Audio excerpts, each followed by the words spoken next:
zema zaindu behar diala. Ni guain jatetxe batera juten baldi benez, eta ikusten baldi badet norbaiti 4 urteko umeri mugikorra ematea joku bat itxeko, ez porno, joku bat itxeko, azken finean gaizki iruditzen zait. Déjame en paz y juega, bonito. Nerabeen garrasia, osasun mentala zaintzeko podcasta. Maitane Ormazabal eta Telmo Lazkano. Las Vegas txiki bat poltsikoan. Kaixo, Telmo, gaur beste gai bat eta gaurkoa benetan garrantzitsua ze gure liburuaren funtsetako batera goaz. Ze teknika psikologiko eta teknologikoak erabiltzen dituzten, gure liburuan mamitzen dugun guzti hori gertatzeko. Bai, hor ikusiko duguna da, ez dela ezer, kasualitatez, baizik eta kausalitatez. Zenbat kausalitate? Itzalpian. Orduan argi pixka jarriko jo guzti honei, baino hori baino lehen ikus dezagun gure gazte eta, hiritarrek zer dakiten honi buruz. Inkesta. Zezot inoiz ordaindu, bakarri dakat WhatsAppa, Twitterra eta Instagrama. Nik ez eta ordaintzen, baten batek hemen bat kargu da. Beak, oparitu ziren da... Ordaindu? Ez. Ez, inoiz. Ez, inoiz. Ez. Inoiz. Ez. Hori dain zuzen gaur jorratuko duguna, baino esango nuke zerbait baino gehiago dagoela guzti horren atzean. Zerbait igual fosforitua edo. Gorria edo. Gorria fortean. Testu gorria. Azkenian ez dakit baina kolore bizia delako ez. Azkenian ikusten duzulako errez. Ze ona, gorria, bai hori da gorria. Eta gorri hori zer? Kasualitatea edo kausalitatea? Kausalitatea. Nik uste ohituta gaudela igual 5 ordu entzuteak da, ez dira beste baina. Benetan ikaragarria da 5 ordu. Eta pantaila baten aurrean. Sare sozialak abian ondo daude, baina 5 ordu egunero gehiago iruditzen zen, benetan. Handia, baina gero ere denbora libre asko dakagunez, ez dakagu lan bat, eta orduan denbora librearekin askotan pasatzen dugu sare sozialetan eta mugikorrarekin orduan. Ez da itarri gara iruditzen. Oso gaizki. Gehiegi eta gaxotuko dira horrengatik. Bai, guk konduratze gea, baino guraso gaztiak ez dituzte. Beraiek erakuste beti daudelako guraso gaztiak ere hortan da. Egia da, zema zaindu behar diala. Ni guain jatetxe batera juten baldi benez, eta ikusten baldi badet norbaiti 4 urteko umeri mugikorra ematea joku bat itxeko, ez porno, joku bat itxeko, azken finean gaizki iruditzen zait. Aldortatikan. Déjame en paz y juega, bonito. Begira, esperientziaren ahotsetik, zer nolako ikasketa. Eta oso zuzena, gainera, ze guzti honek ondoriozko izaera bat izan dezake eta du. Ze interesgarria, ikusita beraien erantzunak eta guzti hauek, zuek konturatu teknika, psikologiko eta teknologiko guzti hauek ez diela bakarri mireni gertatzen zaiona Aitorri edo zuetan eri, Telmo. Ez, orori oso ondo pentsatuak daude, eta horregatik gaur pixka mamituko ditugu zer erabiltzen duten guk pantailetan itxatxita egoteko, Telmo. Bai, ez da kasualitatea ez, gure neraben erena baino gehiago, 5 ordu ematen mugikorraren aurren, eta heldu asko eta asko baita ere, ez da maiten. Bai, estrategia oso ondo pentsatuak daude, eta gaur begiratuko ditugu pixka bat estrategia hau zaintzu dien. Bai, horietako bat adibidez da, koloren erabilera estrategikoa. Lehen oso ondo entzun dugu ez, ze kolore erabiliko luken pertsona horrek, zerbait deigarria, larria dena koloreztatzeko, eta gorria esan du. Jakina delako gorriak horrelako eragina duela gure garunean. Eta hori erabiltzen dute sare sozial eta bestelako aplikazio guztiek, bestela pentsatu. Irakurtzeke dituzuen iruzkin kopuruak aplikazioa ireki aurretik, ze koloretan daude bilduta? Kolore gorri baten, ezta? Eta horrek zer nolako eragina du gure garunean? Kolore hori begibistatik kanpo utzi nahi izatea, eta hortarako zer egin behar dugu? Aplikazioan sartu. Eta sartzen garenean, 11 teknika desberdin jartzen dira martxan. Baina kontuz, erabilera hori ez da horretan gelditzen. Bai, lortu dute lehen helburu bat, gu beraien aplikazioetan sartzea, baina orain mantendu behar gaituzte horretan. Eta begira nola diren gauzak, maitane, adibidez, badaude ez, aplikazio batzuk, helburu jakin bat dutena, gu pantailaren aurrean ez, kontsumo pasio baten baitan biltzea, eta adibidez Instagrama, ez? Hortan oinarritzen da, argazki bideoak erakustera eta tarteka publizitatea. Beraz, aplikazio honek bai hasiera baten, aplikazioa ireki baino lehen kolore hori gorria mantentzen du, baina sartzerakoan gorria mantentzen jarraitzen dut. Mezua garbia da, sartu zaitez, erantzun mezu hauek eta gero etorri gure gana eta kontsumo pasibo horretan bilduko zaitugu, ez? Baina nola diren gauzak beste aplikazio batzutara jo ezkero, non mezuak erantzutea besterik ez dagoen, gauzak aldatu egiten direla. Eta adibidez WhatsAppean, bai aplikazioa ireki aurretik kolore hori gorriz dago, ez? Baina sartzen garenean zer gertatzen da, bertan ez dagoela argazki eta bideoen kontsumo pasibo bat biltzerik, ez? Erabiltzailea. Mezuak, batez ere mezuak bakarrik erantzutea dagokigu. Beraz, zer gertatzen da kolorearekin Maitane? Kolore gorri hori, ze kolore bihurtzen da? Berdea. Berdea, ez? Berdea, badakite. Hain zuzen justu, kontrakoa. Lasaitasuna adierazten du, esperantza, eta beraz mezua garbia da. Hemen zaude, bai, orain ez dakazu presarik, mezuak erantzuteko. Eta hau bakarrik kolorearekin, nik gai hau ikutzen dagunean beti iten zait pixkat gordina, zer zuria kolorearekin bakarrik ikusita ez dian nola badakiten, nola gu hor mantendu. Bai. Gauza oso jakina da koloreen erabilera orokorrean emozioak sortzen dituztela, eta emozioek noski ekintzak. Era bat. Hor, koloreak esan dezu Telmo, kolorekin jarraituta notifikazioekin ere zerbait antzekoa pasatzen da, ez? Guk uste dugu ona dala, guri informatuta mantentzen gaituztelako, baina ez dakizuek etxean baten bat arrantzale izango zeaten edo ez? Uni ere ez, esan berra daukat. Baina, zuek ikusi notifikazioak diela, amuan jartzen dan karnata. Eta zeintzu dira, arraiak, gu. Ez, Telmo, gu bihurtzen gea. Eta zerkoaz, denbora guztian amu hortan jarri duten notifikazioak die karnata hori, eta gu une oroan kosk egiten. Eta orduan, zer gertatzen da notifikazioekin gu erabiltzen gaituztela, eta ez guk. Ez, orduan, notifikazio hauek kentzea, ez? Horrek ja guri eragiten diguna da, ez ibil barraia kosk egiten, ez?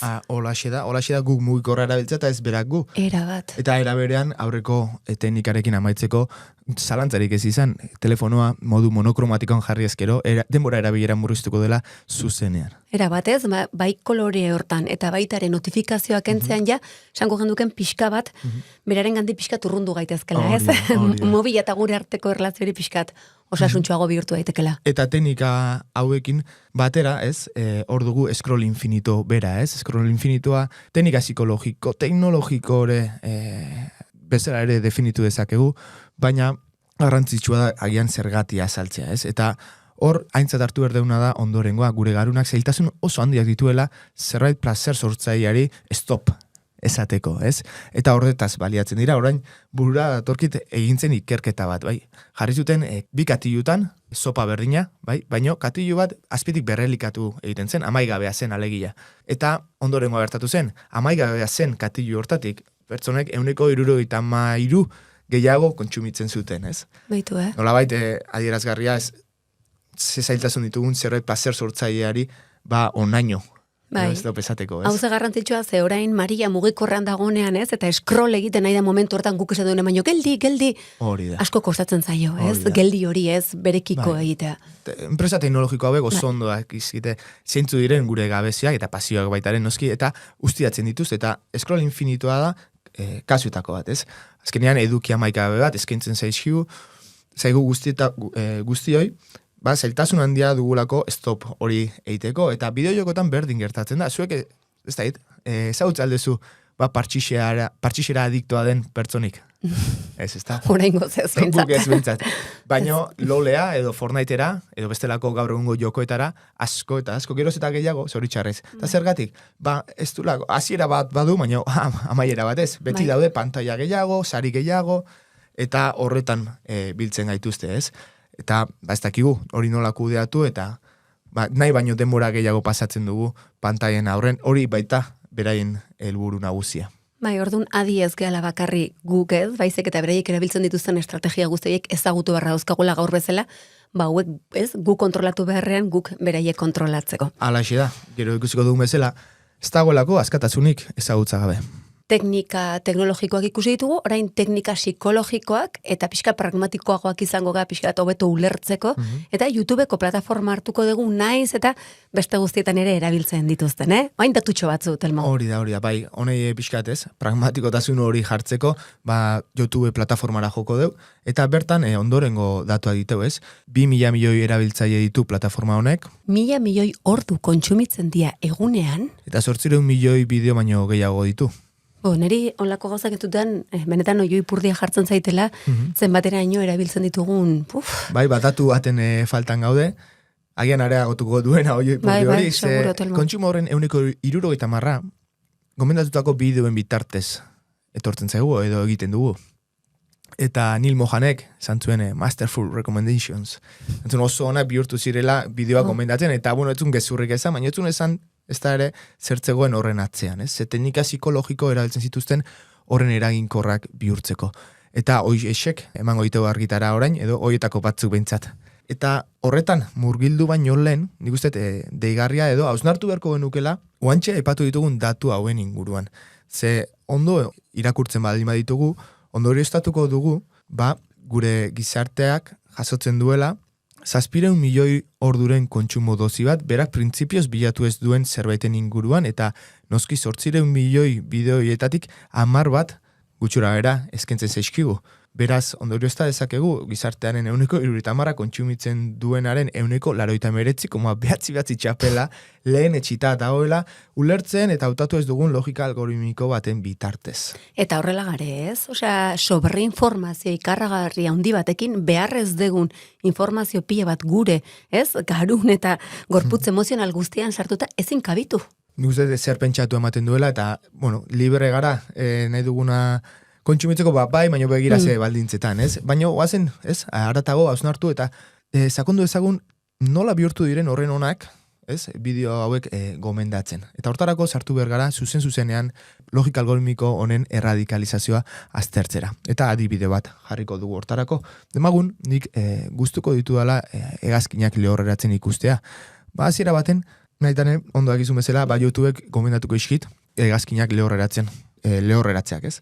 Baina horretan jarduten badut, urrengo pausua izango da lehorreratze deigarriak bidaltzea, ez? Gomendatutako bideo gisa, eta azkenik, horretan sakontzen badut, berbidaliko isitenak dira zalantzerrik gabe istripuak. Eta galdera, ez? Zergatik. Zergatik erradikalizaziora jo, negatiborantz jo. Kauza ezberdinak daude atzean, saritze sistema hor dago, baina batez ere neurologian oinarritzen da. Eta ze teknika da, zehazki? Teknika bat gutako guztioi eragin diguna. Eta da oso ondo dakitela, pertsona horoi, gauza negatiboak edo erradikalagoak direnak atentzio gehiago eskatzen digutela, ez? Nolabait. Eta hori modu naturalean gertatzen zaigu, ze pertsona garenetik, historia horretik, gauza negatibo erradikalei atentzio gehiago eskaini diegu. Zergatik, momentu haietan, ez? Zerbait arriskutsuaren aurrean, aurkitzen ginenean, atentzio asko jartzen genion egoera horri, ondoren, egoera antzeko baten aurrean aurkitu ezkero, hau eto erantzun alizateko. Nolabait, hau teknikoki ulertzen da, neuroadaptazio bezala, espezie bezala, bizirauteko garatu dugun adaptazio bat, edo, tresna bat, ez? Izango litzateke, jakina da gaur egun dugun erosotasun hau, segurtasun hau, anomaloa dela, makrohistorian, eta horrelako teknika eta bestelakoa garatu behar izan ditugula.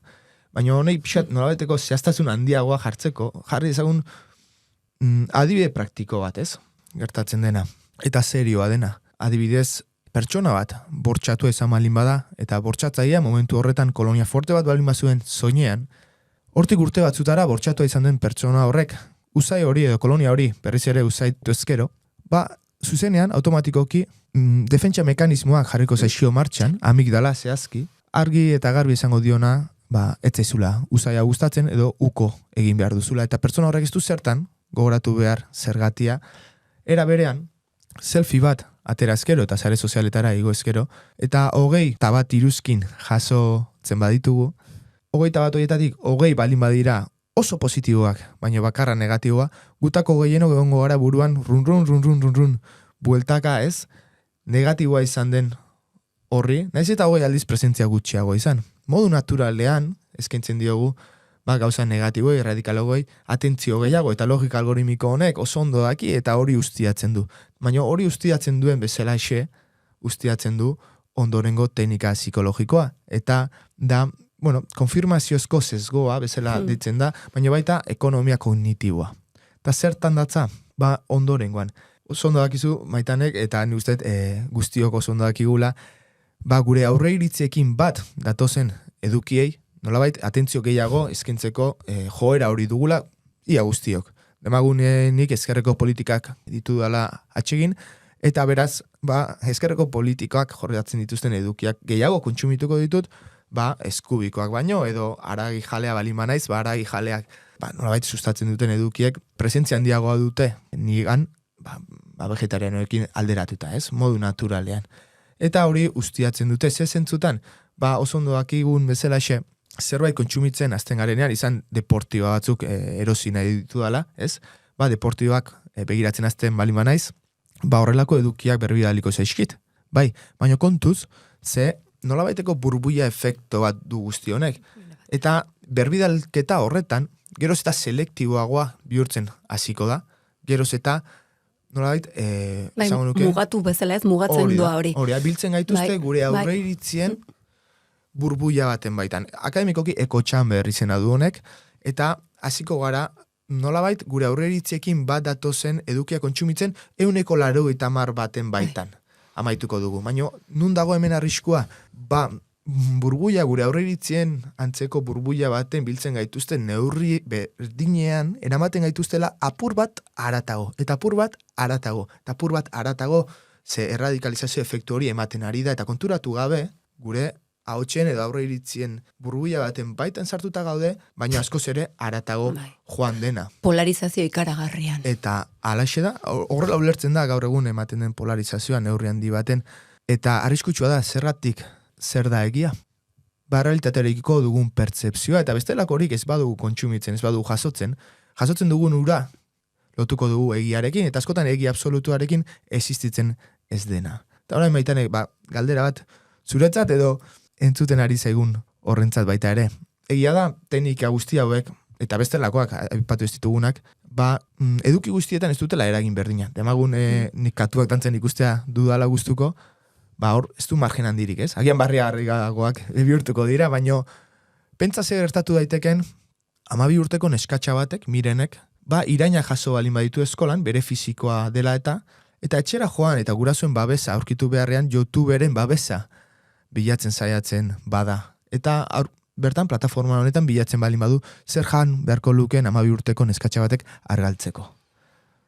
Jakin badakigu zein moldagarrian garen nera bezaroan, eta orain aplikatu, deskribatu dugun teknika hau. Ziurrenik ez, hasieran edukin neutroa jasoko dituen arren, horretan jarduten balin badu, elikadurarekin harreman ez osasuntxoak sustatzen dituzten edukia kontsumitzen edo jasotzen amaituko du zoritxarrez. Eta errealikadizazio hortara eramango di orendikan gehiago ere, ez? Ordun horrek ze arrisko handia, ez? Hoxe, eta gero bere, nolabait testu inguru antzekoa dauden pertsonekin harremanetan jartzekoa, eta nolabaiteko talde horiek sortzeko arrisku hori. Beraien artean konfirmatuz, ez? Behin da berriz, beraiek justo daukaten momentu hortako min horren baitan. Oso arriskutsua, oso. Hori da. Beraz, kontu handiarekin, ibili beharreko tekniken baitan ibiltzen gara sare sozial hauetan. Hausnarketa. Entzun dugun bezala mugikorrarekin edo bestelako kontuekin harreman ez osasuntxu bat izatearen atzean, ez da soilik kausalitate aurpegi hori ikusi behar, baizik eta txanponaren beste aurpegia ikusi beharra dago, eta horretan jardungo dugu. Hasiera baten, teknika teknologiko psikologiko hauek horren potentea dira, lortuko dutela gu pantaiaren aurren, nahi baino denbora gehiago ematea. Baina hori ikusi eta ezin berbideratu alizatea, ziurrenik ondoriozko izaera bati erantzungo dio, eta horretan laguntzeko hausnarketa edo galdera batzuk ditugu zuretzat, ez da Maitane? Zer gertatzen da, ez? Ume txiki bat, negarrez edo protestan ikusten balima dugu, eta txupete digitala ematen badiogu txiki-txikitatik. Zer gertatzen da, nerabe bat, 5, 6, 7 ordu pantaiaren aurrean pasatzen dituenean, zer ez du aurkitzen bere bizitzan, zer du pantai horrek, zerk ematen dio. Hori da, laiko puru sutsu horren bilaketan dabil, zergatik. Txiki-txikitan, bazkaldu etzuenean nahi egin, ez? Eta hor, azerrekor zegoenean, nork lasaitu du? Pantaia txiki batek edo bere gurasoen presentziak. Eta ondorio zer bilatuko du lasaitzeko aurrerago. Era berean, hausnartu beharko genuke, ea aspertzen utzi diogun. Noiz sortzen dugu sormena, noiz lantzen dugu sormena. Aspertu dago denean, ez? Utzi diogu aspertzen. Edo bakarrik egoten. Eta bakarrik egote horretan ondo sentitzen bere emozioekin. Edo beti izan du zerbait egiteko guzti horretan. Guste dute hemen zer hausnartua bat dugula eta datu batekin amaituko dugu. Eta ondorengoa da. Lehen aipatu dugu gure neraben erena baino gehiago 5-6 ordu ematen dutela mugikorrarekin. Jakin, kopuru horren atzean, 100 handiena, ezagutza eta errenta baxuen duten familien nerabeek egiten dutela, Caritasen azken informeak adierazten duen bezalaxe, eta eskala sozial horrentan goraka egiten dugun neurrian, aurkitzen gara goian dauden hoien seme alabekin, hau da Silicon Valleyen, eta enpresa teknologikoa hauetan lan egiten duten gurasoen seme alabekin. Zenek, smartphoneen aurrean, nera bezaroan 0 minutuko kontsumo bat egiten dute. Hau da, hor dago benetako arrakala digitala. Ezagutza gutxien eta baliabide gutxien dauden artean sakontzen dute, ez? Egoera horretan pantaiaren aurrean horren beste denbora ematen dutenean, eta goraka joaten garen neurrian, aurkitzen gara nola teknologia hau oso ondo ezagutzen dutenek, oso bestelako erabilera bat egiten duten, eta ondorioa bestelakoa da baita ere, ez? Bai, eta hori da gure gaurko vitamina dosia, orain zuk erabilidezu 3 aldiz gutxien ez hitz hori, eta da, zein da, Telmo? Ezagutza. Hori da, Maitane, ezagutza. Hortan, ez? Hortara jungo gera pixka bat, eta hemen dator gure gaurko vitamina dosia, hontan, ezagutzan.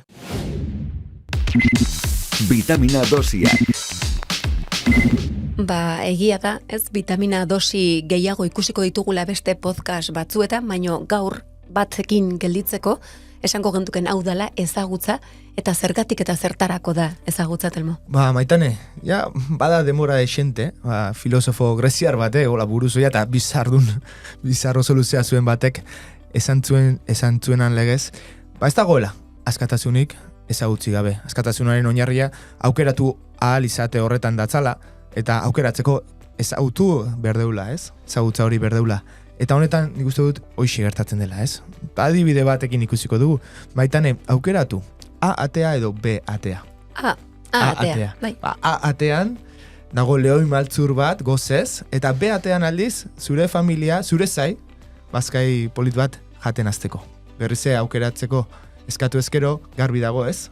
Era bat, B. Aldatuko zenukela B, hautatuko zenuke, baina hemen garrantzitsua da ondorengoa zerk eragin du zure aukerak eta laketak. Zuk emandako datu horrek. Ezagutza, ez? Era bat. Hori da, ezagutza. Ez dakit konturatu garen, printzipioz, 100% askatasuna ematen duen gailu bat utzi dugula 100% ezagutza duen eskuetan. Ezagutza denean, askatasunaren oinarria. Ez dio inork, ez gurasoik erakutzi nola erabili, eskolan ez du bestelako irakasgaiik izan hortan formatzeko, eta ez du liburu bat irakurri horren inguruan.